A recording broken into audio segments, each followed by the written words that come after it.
This year's Summer of Gaming celebration has been the biggest yet, with so much for PC gamers to look forward to.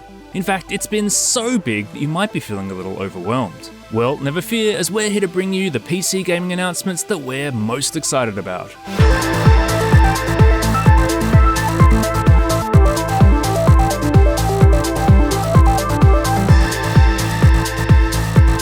Let's kick off with the heavyweights, and what could pack a bigger punch than Resident Evil 4? It's one of the greatest action horror games ever released, and it's being remade. What are you buying? This game, obviously. If we had to pick one reveal from Bethesda Game Studios' Starfield presentation, we wouldn't. We'd pick two. First up, this game has 1,000 planets we can visit and fully traverse. Secondly, we can build and pilot our own spaceships. Guess my dream of being the captain of a Firefly-class ship called Serenity now might not be so far-fetched after all. You can't take the sky from me. We may have to wait until next year for Starfield, but there's one series you can set your watch to, and that's Call of Duty. Arriving on October 28th, Modern Warfare 2 continues on from 2019's reboot. What to expect? Fan-favourite characters, high-octane gunplay, sweet graphos.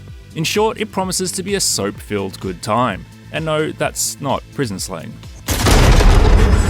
If you're more into, swinging, Insomniac has just the game for you, as its energetic open-world Spider-Man adventure is coming to PC. Just remember, with great processing power comes great ray traceability. That didn't really work. I'm gonna go, What does, however, is Capcom's fresh take on the Street Fighter series. Our first look at gameplay has left us, and the whole FGC, hugely excited. That's fans of Guile Club, incidentally. I'm just on another level.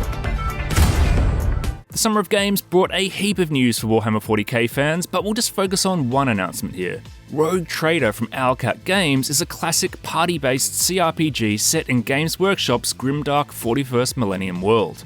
Expect turn-based combat, non-linear storytelling, dense systems, and a deep dive into 40k lore. Should be a hoot.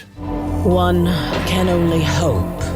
Okay, a few quickfire extra heavyweight reveals. We've had our first look at the sequel to the hugely influential Flashback.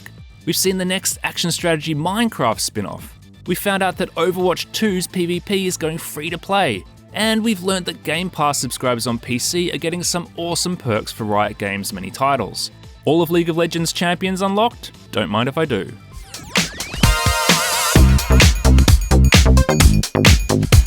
Now let's dive into some game announcements that blew us away with the sheer force of their personalities. Can I kick it? Yes you can. In Angerfoot, everything is a bootable offense.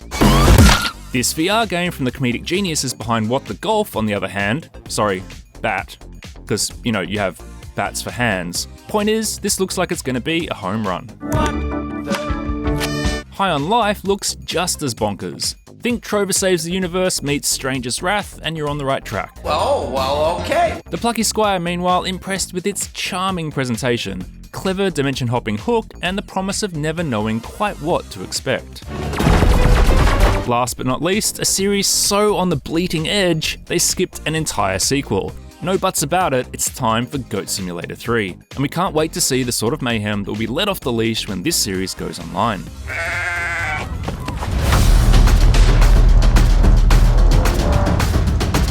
And now for some action-centric reveals. We have a date for the Callisto Protocol, and the latest gameplay gives off strong Dead Space vibes, just as you'd expect.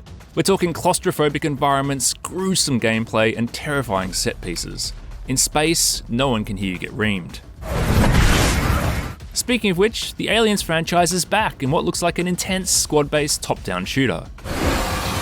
Witchfire was first announced in 2017, but this year's Summer of Gaming was our first serious look at gameplay, and we love its heady mix of first-person shooting with magic casting.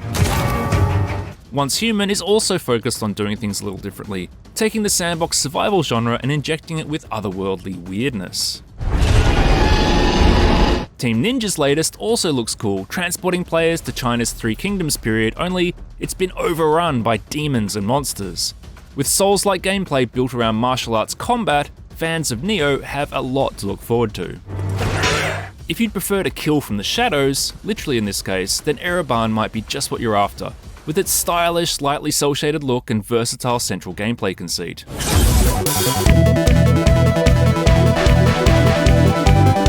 As always, this year's Summer of Games saw the debut of a treasure trove of indies. American Arcadia really caught our eye thanks to its kitsch 70s aesthetic and Truman Show style premise, with a lead character who is unwittingly trapped inside a reality TV show. Once he learns the truth, however, a fraught escape attempt ensues. Good thing he has help on the outside. I need to get close to the cameras and upload the loop footage from my cell phone. Not into the 70s vibe? How about travelling to 80s Miami, where you use old school computer systems to find evidence and information to bust the city's drug lords? Get out of there! This case is blown. Meet me back at the station. Or how about going off-planet to experience a narrative-driven thriller set on a Mars mining outpost with voice acting by the likes of Roger Clark and Troy Baker? Something's going on here. Other newly announced games are more focused on internal landscapes. This moody, gothic Metroidvania, for instance, stars a detective bound to a demon companion who can travel into the minds of the recently deceased. I can guide you through his memories. Psychroma, meanwhile, casts players as a digital medium, piecing together broken memories and exorcising ghosts in the machine. What does that mean? I'm not sure, but it looks intense. As does Ugly, which is also about self-reflection, but then turns that into a clever gameplay mechanic. Let's end on something more cheerful, the afterlife. Well, a more comedic vision of the afterlife at least. Here in the procedurally generated world of Zant Ra, you'll explore, craft and level up, and it's all designed with online co-op in mind. The last 2 weeks have been incredible for gamers, and we hope you're as excited about all the games on the horizon as we are. We've only just scratched the surface here too, so be sure to check out our roundups of all the Summer of Games events. And for everything else, you're in the right place. IGN.